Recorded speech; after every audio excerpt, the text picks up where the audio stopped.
Hello everyone, good morning. तो कैसे हैं आप सब? आई होप आप सब ठीक होंगे। तो अभी तो 6 बज रहे हैं सुबह के। और मैं आई थी छत पे। तो छत का व्यूज़ कुछ ऐसा सा दिख रहा है। और यहाँ जो सामने पीपल का पेड़ है, इस पे बहुत सारे बंदर हैं। और फिर यही था, इसी वजह से मैं ज़्यादा टहल भी नहीं पाई, बंदर थे। तो मैं नीचे चली आई, फिर मैंने स्टार्ट किया था अपना स्टडी। और उसमें भी मैं सुबह सुबह बैठी थी, तो मैंने सोचा कि सबसे पहले हम लोग प्रैक्टिस कर लेते हैं मैथ्स का। और मैथ्स में मैंने चैप्टर स्टार्ट किया है परसेंटेज। तो परसेंटेज से ही मैं शुरू करती हूँ हमेशा। मतलब जब भी मुझे रिवीजन करना होता है, मैं परसेंटेज ही सबसे पहले चैप्टर उठाती हूँ। तो अभी तो मैं बुक से ही करती हूँ। और ऑनलाइन मतलब क्लास उसी क्वेश्चन का मैं देखती हूँ जिसमें जिस टाइप के क्वेश्चन में फंसती हूँ, वाले क्वेश्चन भी मैं ऑनलाइन देख लेती हूँ।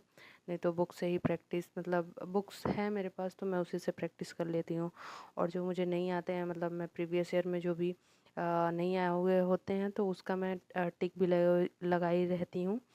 और इसमें देखिए, एक मैंने चिट ऐसे मतलब बना के छोटा सा शॉर्ट नोट्स बोलिए या फिर स्टिकी नोट्स, पिंक कलर का दिख रहा होगा, मैंने उसको लगाया हुआ है। जो मुझे नहीं आता है मैं ऐसे कर लेती हूँ थोड़ा बहुत, या फिर मैं थोड़ा सा हल्का सा किनारे पे कुछ हिंट टाइप से लिख लेती हूँ जिस क्वेश्चन में मुझे थोड़ा बहुत डाउट डाउट रहता है। और फिर उसके बाद से मैं उसको ही थोड़ा सॉल्व करती हूँ। जिसमें मैं टिक लगाई रहती हूँ, मैं उसी को सॉल्व करना शुरू करती हूँ दोबारा से। जब भी रिवीजन करना होता है, इससे क्या होता है ना कि थोड़ा इजी हो जाता है। जैसे मान लीजिए 300-400 क्वेश्चन है अगर एक चैप्टर का, तो उसमें से अगर मुझे मान लीजिए 50 नहीं आ रहे हैं या एक बार में 100 नहीं आ रहे हैं, तो मैं उसी को मतलब टिक लगाई रहती हूँ। और फिर दोबारा में मैं उसी को सॉल्व करती हूँ। और फिर मैं अगर तीसरी बार भी मैं अगर उस पर प्रैक्टिस करूँगी, तो मैं उसी को सॉल्व करूँगी। क्योंकि जिस पे टिक लगाए रहती हूँ, मुझे पता रहता है यही क्वेश्चन में मैं फंस रही थी। और जब 2-3 बार करेंगे ना, तो वो जो 100 क्वेश्चन हम टिक लगाए रहते हैं, वो धीरे धीरे कम ही होते चले जाते हैं। आते हैं, इंसान आराम से कर ले जाता है। फिर उसके बाद से थोड़ा सा मतलब 1-2 लोगों का कमेंट, वैसे तो मेरे में बहुत ज़्यादा सब्सक्राइबर नहीं है, लेकिन 1-2 लोगों के कमेंट आए थे कि दीदी मेरे नंबर बहुत कम हैं, तो मतलब मैं भी आपको फॉलो करूँगी। तो मैं तो आज से थोड़ा स्टार्ट की हूँ, अपना टारगेट लेके चल रही हूँ। और आज मैंने 3 ही सब्जेक्ट रखा है। अभी मैं मैथ्स कर रही हूँ, आगे मैं हिंदी करूँगी और जीएस में मैं पॉलिटी करूँगी। और थोड़ा थोड़ा ही अभी शुरू करते हैं, फिर उसके बाद से आगे जैसे जैसे टाइम थोड़ा सा और आएगा, फिर उसके बाद से हम लोग अपना टारगेट थोड़ा बड़ा बड़ा शुरू कर देंगे। और टाइमिंग भी थोड़ा बहुत बढ़ा देंगे। अभी तो यही चल रहा है। इसके बाद से देखिए, मौसम बहुत अच्छा हुआ था मेरे वहाँ। तो बहुत बारिश हुई थी। तो मैंने थोड़ा सा क्लिप इसका ऐड कर दिया है। और मौसम बहुत गर्म था इसके पहले, मतलब बहुत ज़्यादा गर्मी सी लग रही थी। और सुबह का आप लोग सीन देखे ही हैं, धूप निकला हुआ था, लेकिन इस टाइम पे मौसम दोपहर में बहुत अच्छा हो गया था। उसके बाद से मैं चली गई थी नहाने, नहा वहा के थोड़ा बहुत सोई भी थी 1 घंटे। फिर उसके बाद से उठ के और मैं अभी शुरू कर रही हूँ हिंदी पढ़ना। तो हिंदी में भी मैं अभी पर्यायवाची और विलोम शब्द पहले करूँगी, उसके बाद से आगे देखते हैं। मतलब थोड़ा बहुत टाइम मिलेगा तो कुछ किया जाएगा।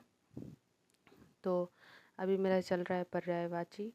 और उसमें भी सबसे पहले आप लोग क्या करिएगा, मैं तो ऐसे करती हूँ कि एक मतलब रफ़ और पेन लेके बैठती हूँ। फिर उसमें मैं क्या करती हूँ कि पहले उसको खूब अच्छे से रिवीजन करूँगी, पहले देखूँगी पढ़ के।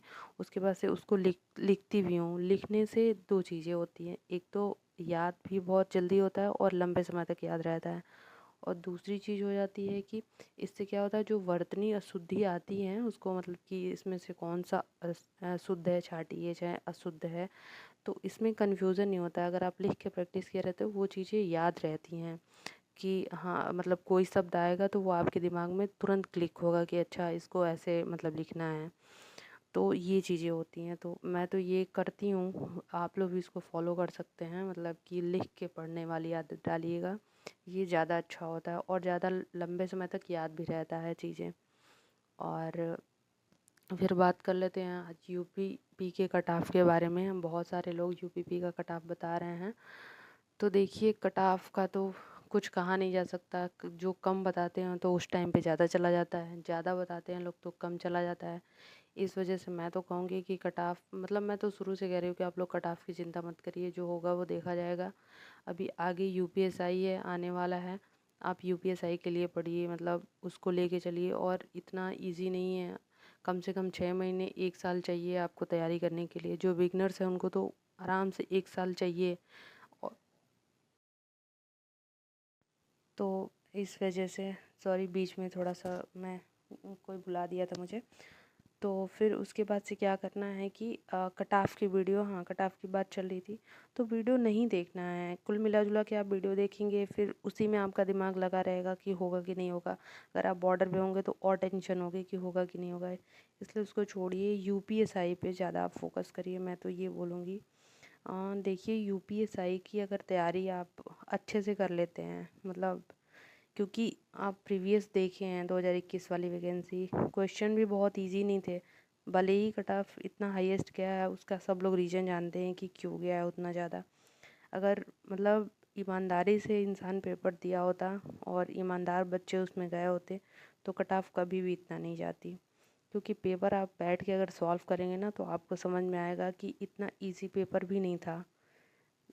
मतलब ठीक ठाक पेपर था, मतलब इजी टू मॉडरेट कह सकते हैं, इस टाइप का पेपर आ रहा था। तो इसलिए आप लोग परेशान बिल्कुल मत होइए। मैं तो ये कहूँगी कि आप लोग पढ़िए बस, मतलब अब से ही शुरू कर दीजिए पढ़ना, नहीं तो बाद में चल के लास्ट में 3-4 महीने बचते हैं तो बच्चे ये होता है कि मतलब जल्दी से मुझे कोई कुछ बता दे, मतलब शॉर्ट मेथड बता दे, मैं उससे ही कर लूँगी चाहे कर लूँगा। मतलब ऐसे लोग हैं ना कि शुरू में अगर जितना भी टाइम दे दो, कितना भी कुछ भी कह लो कि शुरू से पढ़ो पढ़ो, तो नहीं पढ़ने का मन होता है। बाद में चल के जब 2-3 महीने बचते हैं तो वही लोग इतना ज़्यादा मतलब कि टाइम नहीं है, क्या करें, कुछ शॉर्ट मेथड बता दीजिए कि हम उसी से पढ़ लें। तो देखिए, कोई भी शॉर्टकट नहीं है। शॉर्टकट से कभी भी सक्सेस नहीं मिलेगा आपको। टेम्परेरी मिल सकता है, परमानेंट के लिए तो आपको मेहनत करनी पड़ेगी। बिना मेहनत के नहीं मिलेंगे। मतलब 3-3 4-4 5-5 साल हो जा रहे हैं स्ट्रगल करते हुए, मतलब बहुत लोगों की बातें सुनते हुए, लेकिन क्या है, मतलब कोई कुछ नहीं समझेगा। जब तक आप अपना खुद 100% नहीं देंगे तब तक कुछ नहीं होना है। मेहनत करने वालों का तो ये हाल है। तो अब जो मेहनत नहीं करेगा और सोचेगा मुझे जॉब मिल जाए, तो वही वो कैसे पॉसिबल है, आप लोग खुद सोचिए। इसलिए मतलब पढ़ाई एकदम शुरू कर दीजिए, पढ़ना अपना पढ़ाई वढ़ाई करिए। और फिर मैंने शुरू किया था जीएस पढ़ना। जीएस में मैंने पॉलिटी स्टार्ट किया था, क्योंकि देखिए यूपीएसआई में पॉलिटी और मौलवी थी बहुत ज़्यादा, मतलब ये दोनों चीज़ तो मतलब समझ लीजिए रीढ़ है एकदम एग्ज़ाम का, जीएस का।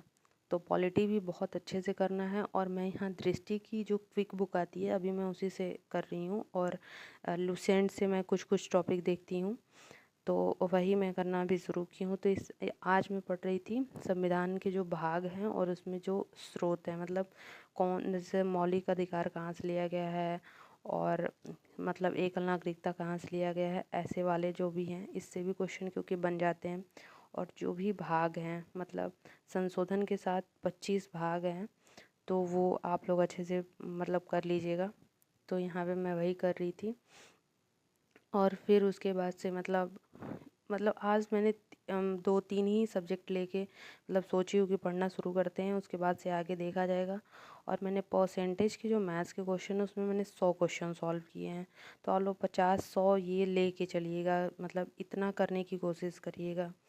और हाँ, जितने भी लोग नए हैं वो लोग थोड़ा लाइक कर दिया करिए वीडियो को, और वीडियो को थोड़ा शेयर कर दीजिए और सब्सक्राइब कर दीजिए। क्योंकि वीडियो बनाने का कुछ ऐसा होना चाहिए कि देखते हैं तो कुछ लाइक करते हैं, या फिर जो भी कमियां हों वो भी बताया करिए। चलिए ठीक है, यही बातें थी और ये आज मेरा स्टडी रूटीन था। Okay bye.